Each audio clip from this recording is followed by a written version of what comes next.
यथा प्रकाशयत्येकः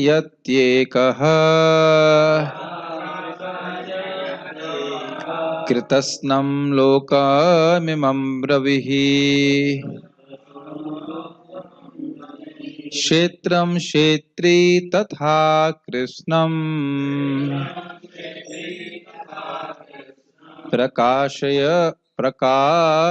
प्रकाशयति भारत।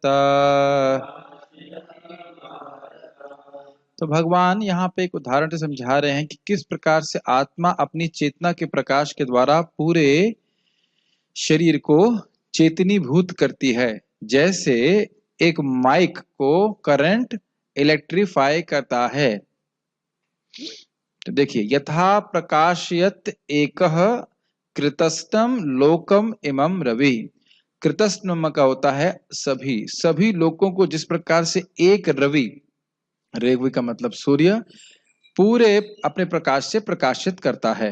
ये लाइन समझ में आ रही? पहली वाली तो बहुत आसान है। अब इसमें देखने वाली बात क्या है? रवि एक है, सूर्य प्रकाश देने वाला सूर्य एक है, और वह स्वयं प्रकाशवान है, वह किसी दूसरे के द्वारा प्रकाश नहीं देता है। समझ पा रहे हैं? और वह सारे लोगों को जो स्वयं प्रकाश देने में समर्थ नहीं है उनको प्रकाश देता है। ये 3 पॉइंट समझने हैं। सूर्य का अपना प्रकाश होता है, सूर्य अकेला ही सबको प्रकाश देता है, और अन्य लोगों में सामर्थ्य नहीं है। जहां पे रेड है उसको हटा के चेंज करते हैं। हाँ, अन्य लोगों में सामर्थ्य नहीं है कि वह, यस कंटिन्यू, अन्य लोगों में सामर्थ्य नहीं है कि वे स्वयं प्रकाश दे सकें। क्या पृथ्वी स्वयं अपना प्रकाश दे सकती है? चंद्रमा दे सकता है? नहीं दे सकता है। तो सूर्य सभी को प्रकाशित करता है। ये समझ में आ गया? तो यानी कि जितने भी लोक हैं, लोकांतर जितने भी हैं, वह क्षेत्र स्थानीय हैं। जैसे वो शरीर से उसकी उपमा दी जा रही है, और सूर्य की उपमा, आत्मा की उपमा सूर्य से दी जा रही है। तो उसी प्रकार से क्षेत्र को क्षेत्री कौन है? आत्मा। वह पूरे क्षेत्र को अपने प्रकाश से प्रकाशित करता है, अपनी चेतना से चेतनीभूत करता है। चेतनीभूत करता है मतलब ऐसा लग रहा है कि शरीर में चेतना व्याप्त है, या शरीर ही चेतनामय है, कॉन्शियस है, लेकिन शरीर कॉन्शियस नहीं है।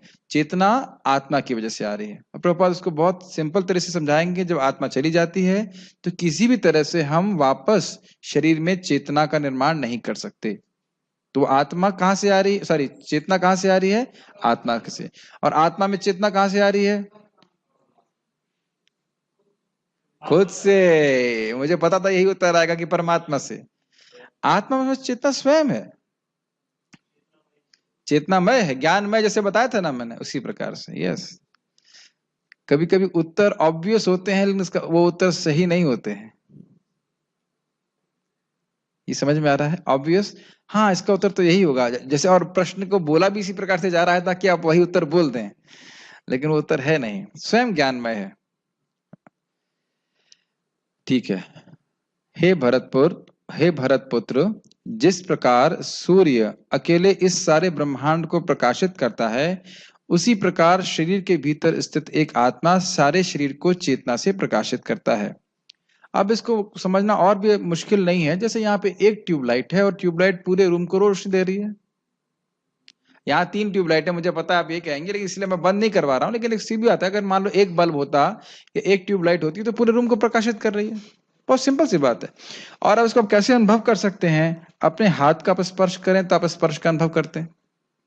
आप पांव तक पहुंच जाइए, पांव को स्पर्श करिए तो आप स्पर्श का अनुभव करते हैं। सर को आप छूइए तो आप स्पर्श का अनुभव करते हैं। तो अनुभव, समझ रहे हैं, अनुभव किसकी वजह से हो रहा है? आत्मा की चेतना की वजह से हो रहा है। ये बात बोल रहे हैं। गीता भूषण टीका।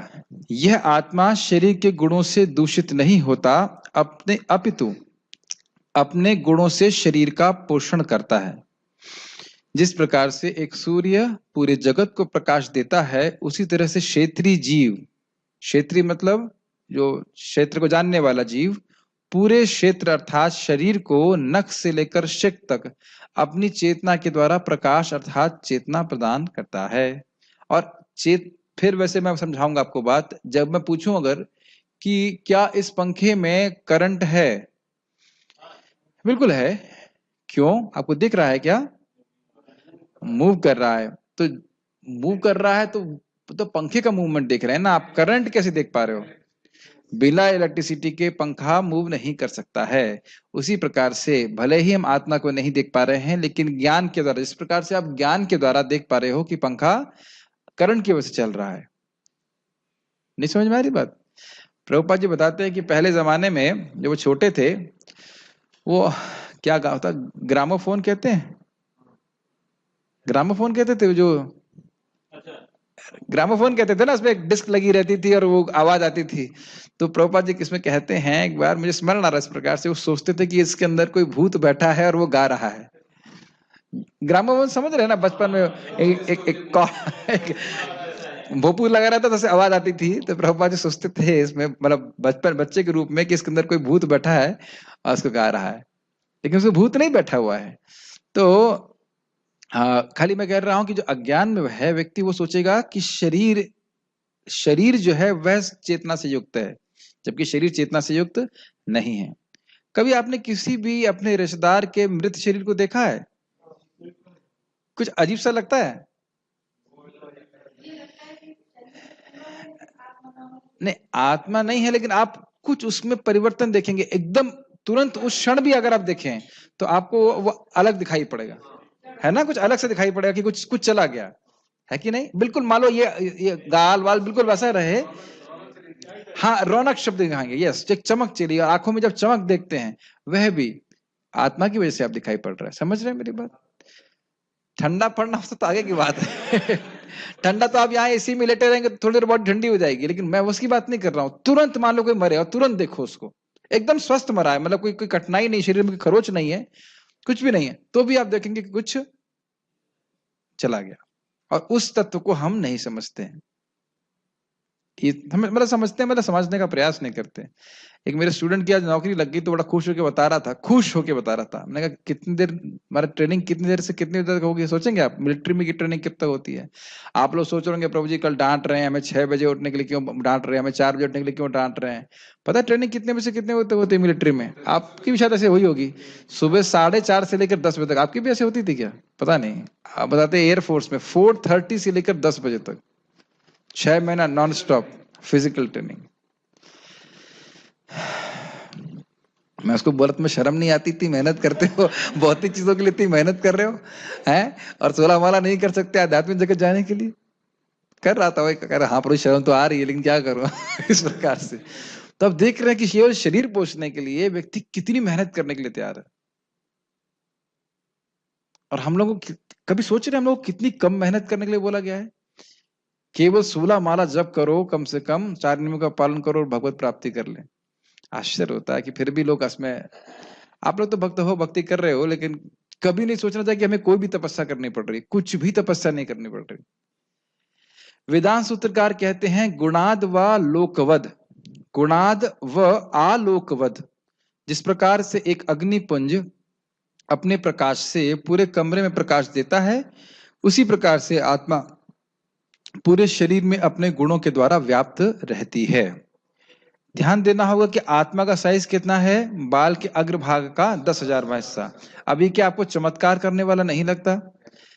और बड़ा इंटरेस्टिंग है, अगर आप ब्रह्मांड की बात करें तो ब्रह्मांड के परिमाण में सूर्य का परिमाण कितना है?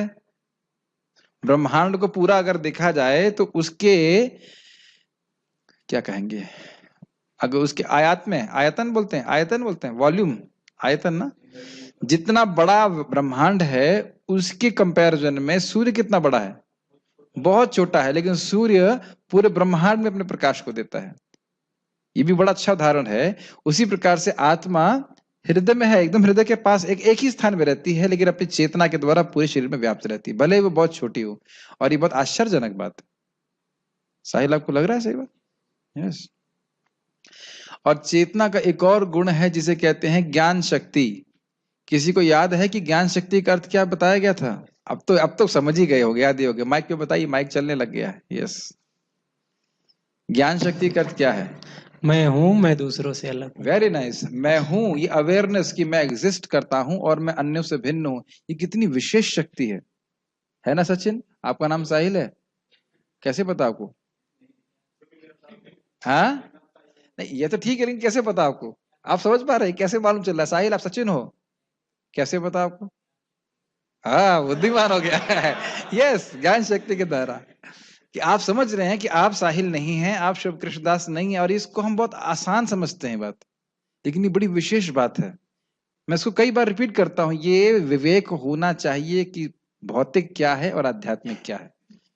जब तक ये विवेक डेवलप नहीं होगा, हम भक्ति में प्रगति नहीं कर सकते। यहां पे कोई ऐसा व्यक्ति है जिसको उस समय कोई कष्ट नहीं हो शरीर में?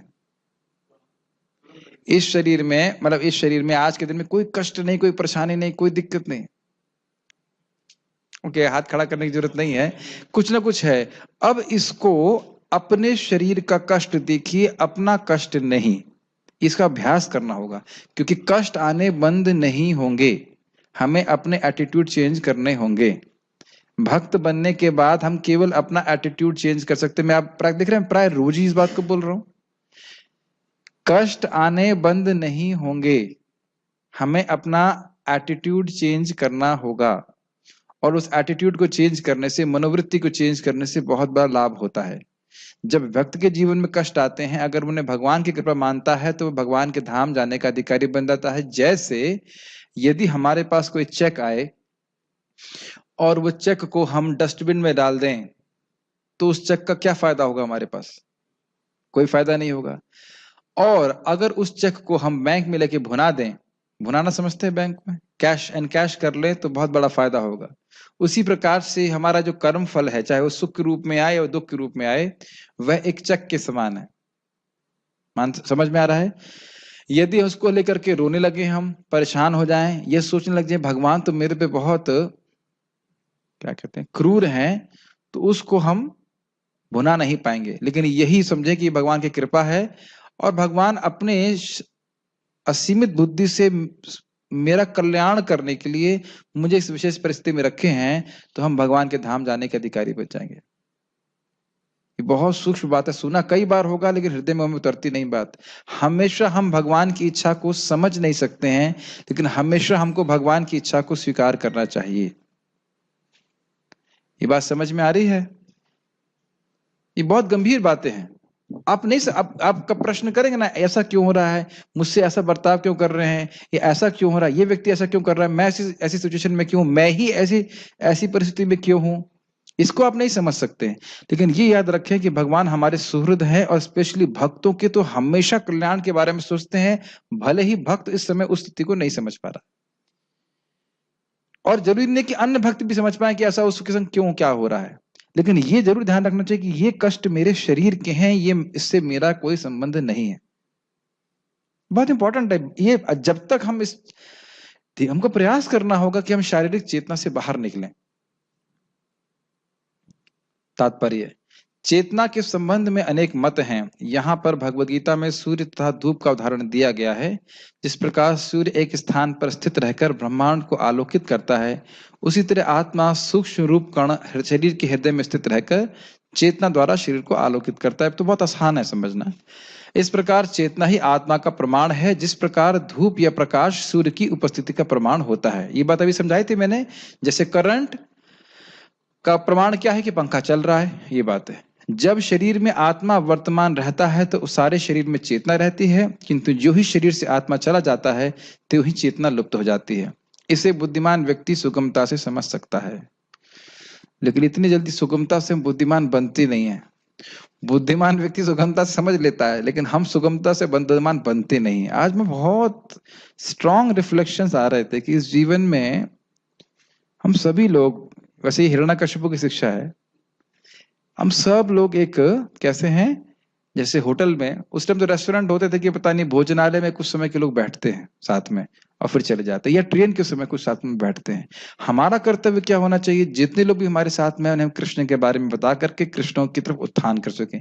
बाकी हम किसी के सुख दुख को कम नहीं कर सकते, प्रयास भी करें तो। ये कई बार मैंने प्रयास किया, हृदय में इच्छा भी होती है कि हम किसी के दुख की निवृत्ति कर पाऊं, लेकिन मैं कर नहीं पाता हूं। मैंने कई बार प्रयास किया। अब इनको कुछ ऐसे खुजली का प्रॉब्लम था, डॉक्टर को दिखाया, हो ही नहीं रहा ठीक। तो यहां तक कि मैं अपने दुखों की निवृत्ति अपने प्रयासों से नहीं कर पाता हूं। पता नहीं आप इसको ऑब्जर्व कर पा रहे हैं कि नहीं कर पा रहे। अगर किसी को हम मदद कर सकते हैं तो केवल इसी तरह से कि उन्हें कृष्ण भावना भावित होने के लिए कुछ सुविधा दें, श्रवण कीर्तन के माध्यम से।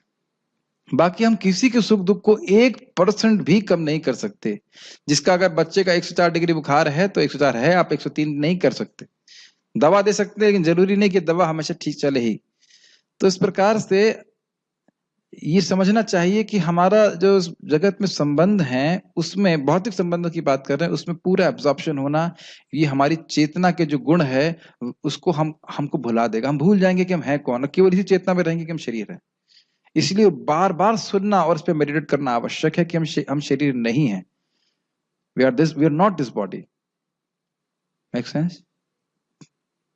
अतएव चेतना पदार्थ के संयोग से नहीं बनी होती है, ये तो स्पष्ट है। प्रभुपाद आप भगवान की बात को प्रभुपाद इस प्रकार से बता रहे हैं इंपॉर्टेंट, कि देखिए ये चेतना, ये जो प्रकाश है ये आत्मा का है, ये भौतिक पदार्थों से बना हुआ नहीं है, ये बात बोल रहे हैं। और इसी पे आप पूरा आज साइंटिस्ट का जो विवेचना है वो इसी बात पे है कि जीवों की सृष्टि एक विशेष तरीके से रासायनिक तरीके से हो गई थी, लेकिन रसायन से आप कभी चेतना का निर्माण नहीं कर सकते हैं। यह जीव का लक्षण है। जीव की चेतना यद्यपि गुणात्मक रूप से परम चेतना से अभिन्न है, किंतु परम नहीं है, क्योंकि एक शरीर की चेतना दूसरे शरीर से संबंधित नहीं होती। किसकी बात कर रहे हैं ये? भगवान भी चेतना से युक्त हैं और मैं भी चेतना से युक्त हूं। जैसे कि सूर्य की रोशनी के पास भी कुछ रोशनी होती है, वो भी तेजमय होती है, और सूर्य भी तेजमय होता है, लेकिन सूर्य के प्रकाश में और छोटे से एक रश्मि किरण के कर्ण के प्रकाश में अंतर है कि नहीं? मात्रा का अंतर है कि नहीं? गुणवत्ता की दृष्टि से वो एक है, यही प्रभुपाद कह रहे हैं। और ये बात, दूसरी बात ये कह रहे हैं कि मेरा प्रकाश, मेरी आत्मा का प्रकाश मेरे केवल शरीर तक सीमित है, इसलिए मैं केवल अपने शरीर के सुख और दुख का अनुभव करता हूं, है कि नहीं? कई बार इस बात को बोल चुके हैं। लेकिन मैं किसी दूसरे के सुख दुख का अनुभव नहीं कर सकता हूं। एक बार बहुत पहले, मुझे लग रहा है मैं बहुत छोटा था तब, एक सुबह के समय कोई योगी का इंटरव्यू आ रहा था और उनसे पूछा जा रहा था, क्यों भाई आप दूसरे को दुख कैसे निवृत्त कर लेते हो? पता नहीं क्या क्या बोल रहा था। मैं उसके अंदर प्रवेश कर जाता हूँ और उसका दुख समझ लेता हूँ और उसके बाद उसके दुख को काट देता हूँ। तो क्या क्या बातें बोलते हैं और लोग स्वीकार कर लेते हैं। हाँ, एक बात याद रखिए, देखिए संस्कार एकदम से मन में आ गया, मतलब कब का देखा था, बहुत बचपन का था। कोई कृष्ण भावना का ज्ञान नहीं था, लेकिन ऐसे ही कुछ बात मन में आ रही है। लेकिन मैं बोल रहा हूँ कि इस प्रकार से लोग धोखेबाजी करते हैं, ये भगवदगीता के अनुसार ऐसा नहीं हो सकता है। कुछ योगियों के पास सिद्धि होती है कि दूसरों की इंद्रियों से भोग प्राप्त कर ले, लेकिन दूसरे के सुख दुख को समझ नहीं सकते। कुछ कह रहे थे आप? मुझे दूसरों के लिए प्रार्थना करना और दूसरों को दुख ना करना क्या होता है? प्रार्थना करने से तो भगवान प्रसन्न होते हैं। जब दूसरों के लिए प्रार्थना करे तो अच्छी बात है, लेकिन हमारी कोई सामर्थ्य नहीं किसी के दुख को कम करना। अगर कोई कम करने वाला है तो भगवान है। अगर हम मान लीजिए कोई दुखी है, कोई भक्त दुखी है, तो हम उसके लिए प्रार्थना कर सकते हैं कि भगवान उसके दुख की निवृत्ति कीजिए, लेकिन हम किसी के दुख की निवृत्ति नहीं कर सकते। अब हम शुद्ध भक्त हैं तो स्वाभाविक सी बात है कि भगवान हमारी प्रार्थना सुनेंगे, ठीक है ना? लेकिन परमात्मा जो आत्मा के सखा रूप में समस्त शरीरों में स्थित हैं, समस्त शरीरों के प्रति सचेष्ट रहते हैं। परम तथा वितः व्यष्टि चेतना में यही अंतर है। मैं समझ रहा हूँ, समझ रहे होंगे इस बात को आप लोग। हम एक दूसरे के सुख का अनुभव नहीं कर सकते, लेकिन भगवान सभी के सुख दुख का अनुभव करते हैं, समझते हैं, बल्कि सृष्टि भी वही करवाते हैं प्रकृति के द्वारा। तो बहुत ईजी है, इसमें कुछ समझाना नहीं है, ठीक है।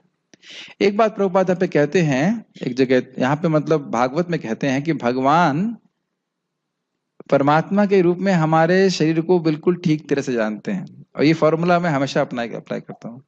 तो जब भी कोई परेशानी हो तो भगवान की ही शरण जाना चाहिए। भगवान जानते हैं कि किस कारण से एक विशेष दुख मेरे जीवन में आया है। मैं तो इसको अप्लाई करता हूँ कि ये शरीर जब भी मेरे को बहुत परेशानी होती है और वो सॉल्व नहीं होती है, तो भगवान के सामने जाके प्रार्थना करता हूँ कि आप इस शरीर को जानते हो, इस शरीर में जो भी कष्ट है क्यों आ रहा है, इसकी निवृत्ति कैसे होगी, आप जानते हो, आप रास्ता दिखाइए ताकि मैं भक्ति ठीक से कर सकूं। बहुत सिंपल। मेरे जीवन में तो कई बार ऐसी प्रॉब्लम आती हैं जो ऐसा सोल्यूशन होता नहीं है, तो इसलिए बहुत सिंपल है। और तथाकथित लोग जो हेल्प करना जानते हैं, जो जिन पे मुझे विश्वास होता है, उनके पास ये बुद्धि आ नहीं पाती, फिर कृष्ण कुछ रास्ता दिखाते हैं और ठीक हो जाते हैं। तो भगवान का आश्रय लेना चाहिए, भगवान प्रयास करना चाहिए, लेकिन आश्रय भगवान का लेना चाहिए, फिर भगवान रास्ता दिखा देते हैं, ठीक है। और अगर उनकी इच्छा नहीं होगी तो वो नहीं भी दिखाएंगे। अगर चाहते हैं कि हम उस प्रकार का दुख भोगें तो ठीक है, भोगेंगे, फिर क्या कर सकते हैं, फिर कुछ कर भी नहीं सकते। अगर भगवान ने चाहा कि हमें दुख प्राप्त होना है तो फिर आप कुछ कर भी नहीं सकते, वो हमारे लिए अच्छा और को भोगना ही पड़ेगा उसको। आप कह सकते हो कि आपके कर्म हैं, सत्य है, लेकिन ये एक्चुअली कर्म है नहीं वास्तविक रूप से। भगवान कर्मों का नाश कर देते हैं, लेकिन उन कर्मों का नाश नहीं करते जो हमारे लिए अच्छे हैं। तो ये भगवान की कृपा है। इसको जीव गोस्वामी पाद कहते हैं। जैसे आपको मैंने पहले भी बताया है कि रेशम का धागा अगर आप जला दीजिए तो फिर भी उसके इंप्रेशन रह जाते हैं राख रूप में। तो भक्तों के जीवन में कर्माभास होता है, कर्म नहीं होता है, कर्माभास। मतलब भगवान की सीधी अध्यक्षता में उनको कर्म मिलते हैं। जैसे थोड़ी विनोद की बात है, मेरी जन्मपत्री में लिखा था कि मैं अधिकारी बनूंगा, तो मेरी माताजी बड़ी खुश थी कि लड़का हमारा अधिकारी बना। क्यों माताजी खुश थी कि नहीं? लेकिन और वाकई बन भी गए, एनटीपीसी में बन गए थे हम, एकदम आराम से जॉब लग गया था, कुछ भी नहीं।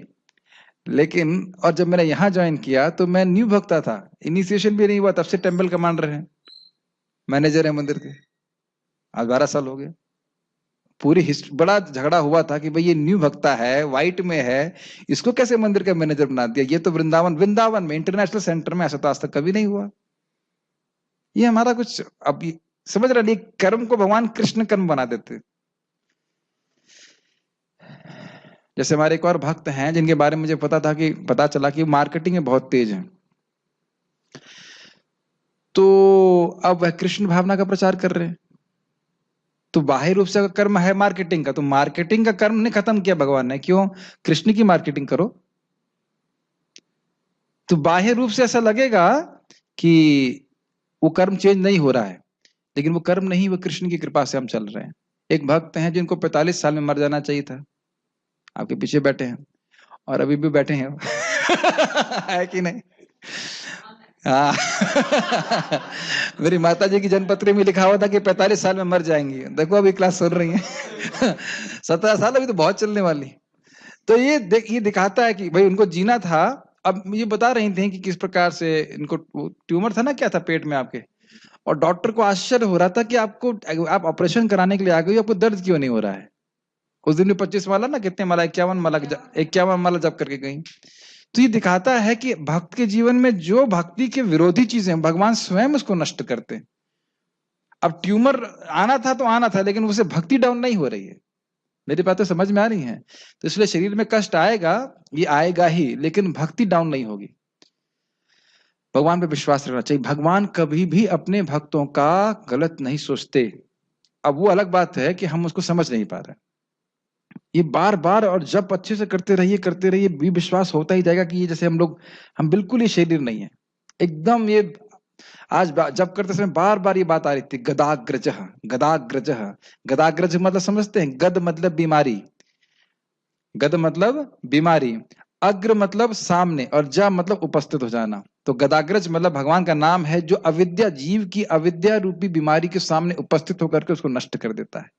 तो ये हरे कृष्ण मंत्र बार बार उच्चारण करते रहे, अविद्या नष्ट होगी, दिल बिल्कुल समझ में आएगा कि हम लोग सिर्फ स्वप्नवत अपने आप को शरीर मान रहे हैं और इसकी परेशानियों से बहुत परेशान है। इसीलिए बार बार इस ज्ञान को सुनना बहुत जरूरी है कि मैं शरीर नहीं हूं, मैं आत्मा हूं। मुझे बहुत दुख होता है, मैंने कितनी बार देखा अपने आईआईटी के मित्रों को, और वो केवल भौतिकता में लिप्त होते चले गए, और क्या प्राप्त हुआ उनको। भले आपको यहाँ पे लगता हो कि यहाँ पे हम कोई बहुत बड़े प्रोफेसर बन गए या ये बन गए, कितना मनुष्य जीवन का, कितनी बुद्धि का उपयोग हम उन भौतिक वस्तुओं को इकट्ठा करने में लगते हैं जिसका कोई वैल्यू नहीं है। एनीवेज, क्षेत्र अगला श्लोक पढ़ेंगे। क्षेत्र क्षेत्रज्ञयोरेवम् क्षेत्र क्षेत्रज्ञयोरेवम् अंतरम ज्ञान चक्षुषा अंतरम ज्ञान चक्षुषा भूत प्रकृति मोक्षम च भूत प्रकृति मोक्षम च ये विदुर्यान्ति ते परम ये विदुर्यान्ति ते परम। क्षेत्र क्षेत्रज्ञयोर एवं मतलब इस प्रकार, अंतरम मतलब भेद को, क्षेत्र और क्षेत्रज्ञ के भेद को जो इस प्रकार से ज्ञान के चक्षु से देखता है। समझ में आ रहा है? ज्ञान का चक्षु पर समझाया था ना मैंने आपको। जैसे आप ज्ञान के द्वारा देख रहे हैं कि ये पंखा है और पंखे में करंट है इसलिए चल रहा है, लेकिन करंट नहीं दिख रहा है। और भगवत गीता के इस 13वें अध्याय के द्वारा हमें ज्ञान प्राप्त होता है और उसके द्वारा व्यक्ति समझ पाता है कि मैं क्षेत्रीय हूं और ये शरीर मेरा क्षेत्र है। मेरे हृदय में उत्पन्न होने वाले इच्छा, द्वेष, राग इत्यादि ये सब क्या हैं? ये इस क्षेत्र के विकार हैं, ये मैं नहीं हूं। कई बार इसको रिपीट कर चुके हैं ताकि ये बात समझ में आ जाए। समझ में आ जा रहा है? मेरे मन में जो आने वाले राग द्वेष इत्यादि जो कुछ भी हैं उससे मेरा कोई सरोकार नहीं है। तो ये ज्ञान चक्षु से व्यक्ति समझे भूत प्रकृति मोक्षम। भूत मतलब जीव और प्रकृति मतलब भौतिक प्रकृति। तो जीव और जीव का प्रकृति से मोक्ष कैसे हो इस साधन को जानता है। ये विदुः मतलब जो लोग जानते हैं, यान्ति ते परम, वो सब परम स्थान भगवान के धाम को जाते हैं। क्या चीजों को जानते हैं आप? क्षेत्र को जानते हैं, क्षेत्रज्ञों को जानते हैं, मतलब भगवान और परमात्मा और आत्मा को जानते हैं। और ये जानते हैं कि जीव कैसे प्रकृति से मुक्त होगा, कैसे उसे दिव्य ज्ञान प्राप्त होगा। तो वैसे व्यक्ति भगवान के धाम जाते हैं। मैं बहुवचन का प्रयोग कर रहा हूं कि एक वचन का? यान्ति शब्द क्या है? बहुवचन, यानी कि सबके लिए पॉसिबिलिटी है। ऐसा नहीं कि केवल एक व्यक्ति ही जाता है, बहुत सारे जाते हैं। इसका मतलब, अच्छा एक और बात है, भगवान ने देखा है लोगों को जाते हुए इससे पहले? समझ रहे हैं? जैसे आज एक भक्त आए थे, कुछ उनको परेशानी थी तो चर्चा हो रही, तो मैंने कहा भाई देखो आपकी समस्या का समाधान मैं जानता नहीं, हम ट्राई कर रहे हैं। लेकिन भगवान जो यहाँ सोल्यूशन बता रहे हैं कि वो ट्राई करने के लिए बोले, ट्राई करो, हो सकता पहुंच जाओ, हो सकता नहीं पहुंच जाओ। हिट एंड ट्रायल नहीं है, ये एकदम सीधी बात है। अगर भगवत गीता के इस 13वें अध्याय को हम समझते हैं, इस ज्ञान को समझते हैं, तो निश्चित रूप से जैसे अन्य लोग भगवान के धाम गए वैसे हम भी भगवान के धाम चले जाएंगे। और हमारे संग एक परेशानी है कि हम सोचते हैं कि कुछ एडजस्टमेंट करके हमारी प्रॉब्लम सॉल्व हो जाएगी।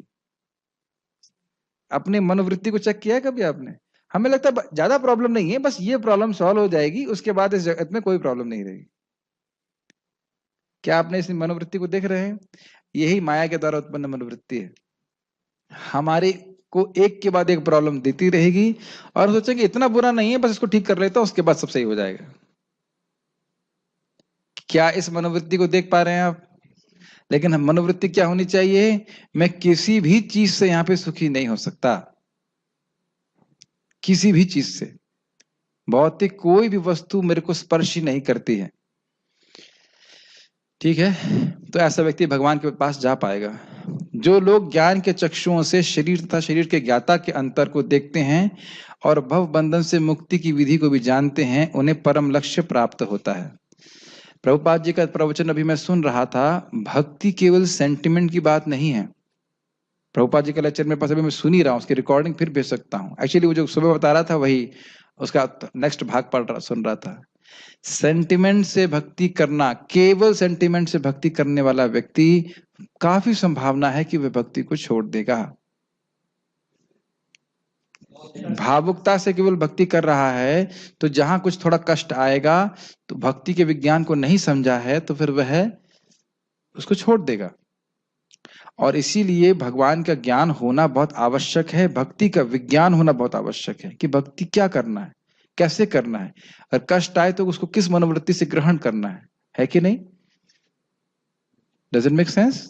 इतना ज्ञान तो होना चाहिए। अरे चेक में, अरे इसमें तो कुछ पैसे है नहीं, इसमें तो कोई लिखा है 10,000 रुपया, फालतू है, डस्टबिन में डाल दो। आप समझ पाए मेरी बात? समझ रहे ना मैं क्या कह रहा हूं? लेकिन जिसको ज्ञान है वो बैंक में जाकर के उसको भुना लेगा। ठीक है? धीरे धीरे देखेंगे कि धर्म ग्रंथ यानी भागवत गीता, भागवत को पढ़ेंगे तो पग पग पे आपको उसकी शिक्षा भगवान प्रेरित करेंगे हृदय में कि कैसे बर्ताव करना चाहिए। गीता भूषण टीका आखिरी श्लोक है 13वें अध्याय का। इस अध्याय का उपसंहार करते हुए भगवान इस ज्ञान के फल को कह रहे हैं। क्यों मेहनत की जाए, 13वें अध्याय को क्यों पढ़ा जाए, क्यों समझने की क्या क्या जरूरत है, क्यों इतना कठिन कठिन बातें बोली जा रही हैं, विकार और प्रकृति और क्षेत्र क्षेत्र की सब क्यों कहा जाए। तो उसके फल को भगवान कह रहे हैं अंतरम, अर्थात जो जीव भगवान और प्रकृति रूपी क्षेत्र के भेद को भेद देखने में समर्थ ज्ञान के चक्षुओं से मेरे द्वारा कहे गए तरीके से जानते हैं। ये लाइन समझ में आई? क्या जीव प्रकृति, जीव प्रकृति है? जीव कभी भी प्रकृति नहीं है। तो जीव और प्रकृति में भेद है, लेकिन क्या मेरे पास भेद देखने की शक्ति है? अरे नहीं नहीं, ये प्रश्न अपने को करना चाहिए। भेद तो हमेशा ही है, आप ठीक है कि नहीं? नहीं है तो सीखना है, समझ रहे हैं? अरे भाई कोई नया मैकेनिक है तो मैकेनिक शातिर मैकेनिक से सीखेगा ना कि क्या मशीन को देख करके मैं कैसे समझ लूं। जैसे एग्जांपल दे रहा हूं, मेरे बाबा जी मतलब ग्रैंडफादर, तो वो क्या कहते हैं उसको, इंजन चलाते थे। तो इतने एक्सपर्ट हो गए चलाते चलाते कि बस उसकी आवाज से मालूम कर लेते थे कि क्या प्रॉब्लम है। मुझे बड़ा आश्चर्य होता था। आपने सुना ऐसे लोगों को, खाली उस गाड़ी की आवाज सुनेंगे समझ आएंगे ये प्रॉब्लम है। वरदान तो क्या एक अलग बात है, लेकिन तो ये कहता है ज्ञान चक्षु। हम प्रभुपाद को बोलते हैं, हम लोग देख रहे हैं कि मशीन खराब है, इसका अर्थ ये नहीं कि हम देख पा रहे हैं, हम देख रहे हैं मशीन खराब है, लेकिन हमारे पास ये ज्ञान नहीं कि क्यों खराब है। ये आप लोग को लगता होगा प्रभु जी आप ये बात 1000 बार बोलो, कोई नया पॉइंट तो बोलो। जब कोई व्यक्ति बहुत भौतिक रूप से आसक्त है, मैं लोगों की डीलिंग्स में आप धीरे धीरे इसको महसूस करने लगा हूं। आपको आकर वो कुछ बोल रहा है, एक मैं बताया था ना, मैं प्रसाद ले रहा था, व्यक्ति आके बैठ गया, कुछ भी बोलता जा रहा है, वो कुछ भी बोलता जा रहा है। क्या प्रभु जी 1000 ब्रह्मचारी यहाँ वेट कर रहे हैं प्रसाद पाने के लिए। हमने कहा मंदिर में तो 150 ही ब्रह्मचारी हैं। या मतलब ठीक है, बोलो कि 150 लोग वेट कर रहे हैं, और आप किसको बोल रहे हो? जो ब्रह्मचारी के आश्रम के मतलब काउंसिल के व्यक्ति है, उसको बोल रहे हैं कि 1000 ब्रह्मचारी ने। समझ रहे हैं? Then you don't blame that person. उस व्यक्ति का दोष नहीं देखते हैं। क्या दिखता है? रजोगुण बढ़ा हुआ है, इस कारण से समझ ही नहीं आ रहा वो बोल क्या रहा है। ये इस भौतिक जगत में रहने की में बहुत सुविधा करता है। मुझे एक बहुत सीनियर डिवोटी ने बोला Bhagavad Gita is a surviving manual in this material world. अब मुझे समझ में आता है वो बात क्यों कह रहे थे। हर व्यक्ति आपसे कोई बर्ताव कर रहा है, कुछ कर रहा है, हमको लगता है कि बिल्कुल इंडिपेंडेंट है, स्वतंत्र है, और वह जान रहा है कि आपसे क्या बोल रहा है, क्या कर रहा है, लेकिन एक्चुअली वास्तविक रूप से वह पूरी तरह गुणों के प्रभाव में है। ठीक है ना? तो ज्ञान के चक्षु ये डेवलप करना ये बहुत बहुत इंपॉर्टेंट है। तो इस प्रकार से जो जानते हैं, जीव के भगवान और प्रकृति के भेद को जानते हैं, और भेद को देखने में समर्थ ज्ञान के चक्षुओं को जानते हैं, और जो प्रकृति से जीवों की मुक्ति के साधन को जानते हैं, भूत प्रकृति मोक्षम, जिसका प्रारंभ अमानित्व आदि श्लोक में हुआ था। तो ऐसे व्यक्ति मेरे परम आकर्षक धाम को जाते हैं, जो प्रकृति के परे है और जिसे आध्यात्मिक आकाश कहा जाता है। ये लाइन समझ में आई? इसका अर्थ क्या है? आपको याद होगा अमानित्व अदम्भित्व वाले श्लोक में, जिन 8 श्लोक नंबर 8 से और 12 में किस विषय का वर्णन हुआ है? किसी को याद आ रहा है? ज्ञान का। और ज्ञान का अर्थ क्या था? यस, जिससे हम लोग क्षेत्रज्ञ को समझ पाते हैं, ज्ञेय को समझ पाते हैं। तो कह रहे हैं कि जो व्यक्ति समझता है कि ये सब ज्ञान के साधन है और उनका अनुशीलन करता है, तो ऐसा स्वाभाविक सी बात है वह समझ पाएगा क्षेत्रज्ञ कौन है, जीव कौन है, भगवान कौन है, और भगवान के धाम चला जाएगा। Make sense? बहुत सिंपल है। जीव और भगवान दोनों ही शरीर में स्थित हैं। देखिए आप लोगों को बातें आसान इसलिए लग रही हैं क्योंकि भगवत गीता रोज सुन रहे हैं। एक भक्त तो मुझे हमारे स्टूडेंट रह चुके हैं, या अभी भी कह सकते हैं, तो वो नौकरी करने लग गए हैं, और बीच में वो आए थे, हम लोग जब उस दिन कुछ किए थे ना, मैराथन किए थे वहां पे मंदिर में, रिट्रीट में किए थे, तो कह रहे थे प्रभु जी मेरे दिमाग में घुस नहीं रहा है सब बातें। वही लड़का, वही भक्त जो तुरंत पकड़ लेता था बातों को जब कॉलेज में थे। इतना आसान मत समझिए। ये जो दूषण है भौतिक शब्दों का जिसमें हम लोग रहते हैं, वो हमारी बुद्धि को बिल्कुल भ्रमित कर देता है। तो ये सूक्ष्म बातें समझ में नहीं आती जो आपको बहुत आसान लग रही। और कभी विचार कीजिए कि कितने लोगों को रोज भगवत गीता सुनने का मौका मिलता है। हम ही दुर्भाग्यशाली लोग हैं जो हमको मिलता है, रोज रोज आके परेशान होना पड़ता है। काश नहीं होते, लेकिन ऐसा हम सोच सकते हैं, लेकिन हमारा परम भाग्य जो है हम इस प्रकार से सुन पा रहे हैं, पढ़ पा रहे हैं। और भगवान प्रभुपाद बोलते हैं इस बात को कि भगवान जब कोई गीता पढ़ता है तो भगवान क्या सोचते हैं, अरे कोई तो इस जगत में गीता पढ़ नहीं रहा है, देखो ये तो गीता पढ़ रहा है। भगवान बड़े प्रसन्न हो जाते हैं जब हम भगवत गीता पढ़ते हैं। ज्ञान क्या है, भगवान गीता में 7वें अध्याय में क्या बोलते हैं इसको, ज्ञानी मेरे को बहुत प्रिय है, तेषाम ज्ञानी नित्य युक्ता एक भक्तिर विशिष्यते, प्रियो ही ज्ञानी नवत्यर्थम, अत्यंत प्रिय है ज्ञानी मुझे। तो इस प्रकार का ज्ञानी जो भगवत गीता के ज्ञान से युक्त है, इसलिए इसको पढ़ना चाहिए। जीव और भगवान दोनों ही शरीर में स्थित हैं। जीव शरीर के गुणों से आसक्त होने के कारण बंधन में हो जाता है, परंतु यह यदि वह भगवान को समझ जाता है तो वह मुक्त हो जाता है। यह इस ज्ञान को क्या लिखा हुआ है, इस ज्ञान को इस 13वें अध्याय में दिया गया है। और गुणों से बनने का कारण क्या है, अनादिकाल से बंधा हुआ है, आसक्त है। और ये व्यवस्था किसने बनाई है, भगवान ने बनाई है, क्योंकि भगवान से विद्रोह किया हुआ है जीव। तात्पर्य प्रभुपाद जी का इस 13वें अध्याय का तात्पर्य यही है कि मनुष्य को शरीर, शरीर के स्वामी तथा परमात्मा के अंतर को समझना चाहिए। शरीर के स्वामी मतलब जीवात्मा। उसे श्लोक 8 से लेकर 12 तक में वर्णित मुक्ति की विधि को जानना चाहिए, तभी वह परम गति को प्राप्त हो सकता है। हम लोग को श्लोक भी याद है, अमानित्वा धम्बित्वा अहिंसा शांतिरार्जवम। एक ही श्लोक याद है, बाकी तो याद ही नहीं है। आगे क्या है तो देखिए, लेकिन एक अच्छी बात है, भक्तिर अव्यभिचारिणी। अव्यभिचारिणी भक्ति अगर याद रहे, उसमें संलग्न रहे, तो बाकी सारे गुण, सारा ज्ञान अपने आप प्रकट हो जाते हैं। ठीक है, श्रद्धालु को चाहिए कि, कोई प्रश्न है किसी भक्त का? श्रद्धालु को चाहिए कि सर्वप्रथम वह ईश्वर का श्रवण करने के लिए सत्संगति करे और धीरे धीरे प्रबुद्ध बने। प्रभुपाद बहुत सुंदर बात बोल रहे हैं कि कैसे व्यक्ति को ज्ञान चक्षु आएगा। जैसे मैंने आपको उदाहरण दिया था, कोई मैकेनिक बनना चाहता है तो कैसे मैकेनिक बनेगा, किसी शातिर एक्सपर्ट मैकेनिक का उसको संग करना पड़ेगा। केवल किताब पढ़ करके नहीं समझ सकता है, केवल किताब पढ़ करके नहीं समझ सकता। किताब पढ़ के कोई मृदंग नहीं बजा सकता, केवल किताब पढ़ के आप कुछ नहीं कर सकते। आपको शागिर्द, नहीं उर्दू में कहते हैं शागिर्दगी, शागिर्द बनना पड़ता है, चेला बनना पड़ता है, शरणागत होना चाहिए। यस, इस प्रकार से होना चाहिए।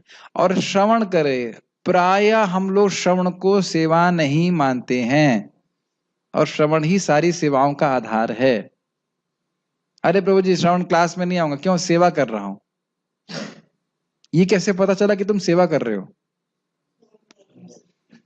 कभी सोचा आपने, ये कैसे मालूम चला कि तुम काम नहीं कर रहे हो, तुम सेवा कर रहे हो? सुन कर ये बहुत, और धीरे धीरे प्रबुद्ध बने। धीरे धीरे मतलब ऐसा नहीं कि एक ही बार में सब कुछ समझ में आ जाएगा, बार बार सुनेंगे तो ये बातें समझ में आती है। जैसे ज्ञान शक्ति क्या है साहिल? आप देखिए, अभी 20 मिनट पहले ज्ञान शक्ति याद थी आपको? ज्ञान शक्ति मतलब मैं हूं और मैं अन्य से भिन्न हूं। वैसे आपने गलत नहीं बोला, ज्ञान शक्ति मतलब जिसके द्वारा ज्ञान प्राप्त हो सके, ये अवेयरनेस कि मैं हूं, तभी तो आप ज्ञान प्राप्त कर सकते हो। गलत नहीं बोला, लेकिन जो डेफिनेशन थी भूल गए कि नहीं भूल गए? लेकिन इसीलिए बार बार प्रभुपाद तात्पर्य में इसलिए बार बार रिपीट कर रहे हैं कि रिपीटिशन करने से व्यक्ति की बातें हृदय में समझ में आती धीरे धीरे। कोई बात नहीं, सब ये शुरुआत है, सबके संग होता है, घबराइए मत। यदि गुरु स्वीकार कर लिया जाए तो पदार्थ तथा आत्मा के अंतर को समझा जा सकता है, और वही अग्रिम आत्म साक्षात्कार के लिए शुभारंभ बन जाता है। इसका अर्थ समझिए। देखिए, पहली बात तो हमने कई बार समझा चुके हैं, गुरु का कर्तव्य है कि हमको संबंध ज्ञान दे कि हम हैं कौन। अगर हम यही सोचते रहेंगे कि शरीर है, तो केवल शरीर की आवश्यकताओं के लिए भगवान का भजन करते रहेंगे। और प्राय ऐसे गुरु होते ही हैं कि बेटा क्या क्या चीज छोड़ना चाहते हो? लौकी छोड़ना चाहता हूं, या करेला छोड़ना चाहता हूं। ठीक है बेटा, ये छोड़ दो। वाकई ऐसे लोग होते हैं, वाकई ऐसे होते हैं। बैगन छोड़ना क्यों? उसे खुद को बैगन पसंद है, लेकिन दारू पसंद है, दारू नहीं छोड़ेगा वो। मजाक के लिए नहीं बोल रहा हूं, वाकई ऐसे लोग होते हैं। बहुत सारे। और ऐसे लोग कभी नहीं बोलेंगे चाय छोड़ दो, ये छोड़ दो, तो वो तो कहेगा गुरु जी आपको ही छोड़ देंगे, लेकिन हम ये चाय शराब नहीं छोड़ेंगे। तो यानी कि गुरु जी नहीं समझ पा रहे हैं खुद पदार्थ और आत्मा का अंतर। ये हम लोग, आप लोग पता नहीं कितना समझते हैं, मैं तो बहुत अपने आप को भाग्यवान मानता हूं कि इस प्रकार का ज्ञान, और वो भी मैं जानता भी नहीं था कि ऐसा ज्ञान एग्जिस्ट करता है, फिर भी ऐसे ज्ञान के संपर्क में आए हैं। इसलिए इसको बहुत, दूसरों की तो बात छोड़िए, अपने कल्याण के लिए बहुत पकड़ के धारण कर लेना चाहिए। समझ रहे हैं इस बात को? पता नहीं कितना समझ रहे हैं, लेकिन ये बहुत महत्वपूर्ण है। कभी सोचिएगा, हम इस ज्ञान, हम पता नहीं था कि प्रभुपाद जिसकी भगवत गीता से कुछ है, इस तरह का कोई ज्ञान है, भागवत है, कोई जीव गोस्वामी पाद है, कोई चक्रवर्ती पाद है, ऐसा कुछ भी पता नहीं था। लेकिन भगवान की कृपा से आज हमको ये सब सामने हमारे आ रहे हैं, इनकी शिक्षा हमको प्राप्त हो रही है। गुरु अनेक प्रकार के उपदेशों से अपने शिष्यों को देहात्म बुद्धि से मुक्त होने की शिक्षा देता है, लेकिन शिक्षा ग्रहण करने के लिए क्लास में आना होता है। क्लास में नहीं आएंगे तो कैसे बताएंगे? कभी कभी देखिए प्रवचनों में कठोर बात निकलती है, लेकिन वे हमारी विषय आसक्ति को काटने के लिए ही होती है। इसको सहन करना चाहिए। जैसे कि हम लोग, अगर ऐसे भी मेरे सामने एक भक्त आए थे, उनकी आंख में कुछ, आंख लाल थी, तो एक भक्त ने कहा नयन ज्योति ले जाइए। वो जानते हैं कि नयन ज्योति जब आंख में डालेंगे तो एकदम जोर से चिरचिराएगी, लेकिन ये जानते हैं बहुत तेज चिरचिराती है, लेकिन जानते हैं कि इसके बाद इसकी आंखें ठीक हो जाएंगी। प्रैक्टिकल चीजों से बहुत सारी शिक्षा प्राप्त हो जाती है। आज जैसे मैंने परसों एक भक्त को डांटा था, तुम देर में क्यों उठते हो, वापस घर भेज दूंगा। आज पूछा तो 6:30 बजे, पहले वो 7 बजे उठे थे, आज 6:30 बजे माला कर लिया। इतना प्रसन्नता हुई, बहुत अच्छा लगा। आपका स्पेशल हो, आप ही हो, बस आप ही के अलावा किसी को नहीं बोलता मैं। तो हो सकता है कि उस समय चिड़चिड़ाहट लग रही है, लेकिन समझिए बात कि हमारे कल्याण के लिए बात बोली जा रही। समझ रहे हैं मेरी बात? अभी मैं नाम नहीं बताऊंगा, गैस करते रहो किसके बारे में बोल रहा हूं ठीक है? लेकिन बहुत प्रसन्नता होती है जब भक्त लोग अच्छे से जप करते हैं, सीरियस होते हैं भक्ति में, क्योंकि वह भगवान के धाम की तरफ जा रहे हैं। एक एक नाम अनंत जन्मों के पाप काट रहा है। एक बहुत विनोद की बात है, सार्वभौम प्रभु बता रहे थे, कह रहे थे कि एक व्यक्ति बोल रहा था, कुछ तो था, भगवान से प्रार्थना कर रहा था, कुछ तो बोल रहा था कि भगवान कलयुग में जो भी हरि कृष्ण मंत्र बोलेगा उसको वो मुक्त हो जाए। भगवान ने कहा हाँ ठीक है। तो कलयुग वहीं पड़ा पड़ा मुस्कुरा रहा था, कह रहा था मैं बोलने ही नहीं दूंगा बोलेगा तब तो मुक्त होगा ना, मैं बोलने ही नहीं दूंगा। और आप अपनी चेतना को देखिए, सुबह कितनी आसानी से हरे कृष्ण मंत्र हो जाता है, और वो 2 माला आप कहो कि मैं और एक्स्ट्रा कर लूं तो दिन भर आपका मन बोलता रहेगा, नहीं अभी नहीं ये कर लो, अभी नहीं वो कर लो, फोन आ जाएगा, ये आ जाएगा, वो आ जाएगा। तो अपने जीवन में मैं आप लोगों की करबद्ध प्रार्थना कर रहा हूं, सुबह उठ करके बढ़िया से माला करने का प्रयास करें, आपके जीवन में सफल हो जाएंगे। और मृत्यु के समय देखिए क्या फल प्राप्त होता है, सब कुछ भूल जाएंगे जो कष्ट जीवन में भोगा आपने, कुछ भी नहीं भोगा, कोई मतलब नहीं अगर भगवत प्राप्ति हो गई तो। ठीक है? तो इसलिए प्रयास कीजिए इस बात को अपने इसमें ग्रहण करने के लिए। उदाहरणार्थ भगवत गीता में कृष्ण अर्जुन को भौतिक भावनाओं से मुक्त होने के लिए शिक्षा देते हैं। तो ये शिक्षा अर्जुन को खराब लग रही थी शुरुआत में, कि मैं कैसे युद्ध कर सकता हूं अपने गुरु से इत्यादि, लेकिन फिर भी उन्होंने शिक्षा को सुन करके मोह को त्याग दिए और बड़ी दृढ़ता से भगवान का भजन करने के लिए वो उद्यत हुए। मनुष्य यह तो समझ सकता है कि यह शरीर पदार्थ है और इसे 24 तत्वों से विश्लेषित किया जा सकता है। 24 तत्वों की बात अब नहीं करेंगे, पहले बोल चुके हैं। शरीर स्थूल अभिव्यक्ति है, स्थूल अभिव्यक्ति है मतलब जो दिख रहा है, मोटा मोटा दिख रहा है, और मन तथा मनोवैज्ञानिक प्रभाव सूक्ष्म अभिव्यक्ति हैं। मनोवैज्ञानिक प्रभाव मतलब इच्छा, द्वेष, सुख, दुख, इस प्रकार से शोक, मोह, ये सब मन के विकार होना है।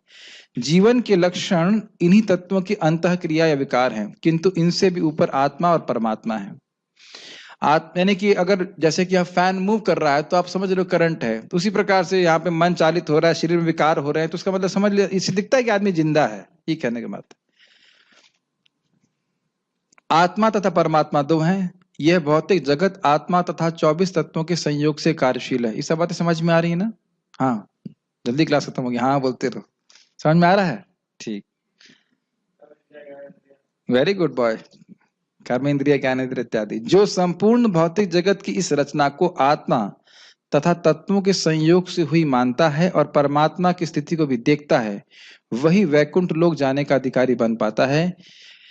हम लोग के लिए इतना आसान है क्योंकि प्रभुपाद की कृपा है, नहीं तो सभी लोग आत्मा को परमात्मा ही मानते रहते हैं, या आत्मा सोचते रहते हैं कि आत्मा परमात्मा बन जाएगी, या सोचते रहते हैं कि परमात्मा निराकार है, या सोचते रहते हैं कि ब्रह्म से परमात्मा निकल के, ऐसे हजार तरह के कंफ्यूजन रहते हैं। अहम ब्रह्मास्मि का अर्थ है कि मैं ब्रह्म हूं, लेकिन अहम नॉट पर ब्रह्मास्मि, मैं पर ब्रह्म नहीं हूं। मैं ब्रह्म हूं मतलब मैं शरीर से भिन्न हूं, लेकिन इसका अर्थ ये नहीं कि मैं भगवान हूं।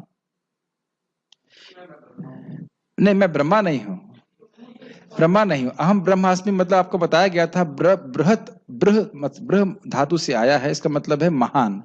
तो आत्मा के 8 महान गुण हैं, हमने चर्चा किया था कल उसकी। तो इस कारण से आत्मा को ब्रह्म कहा जाता है, लेकिन परब्रह्म नहीं है, अनंत नहीं है वो।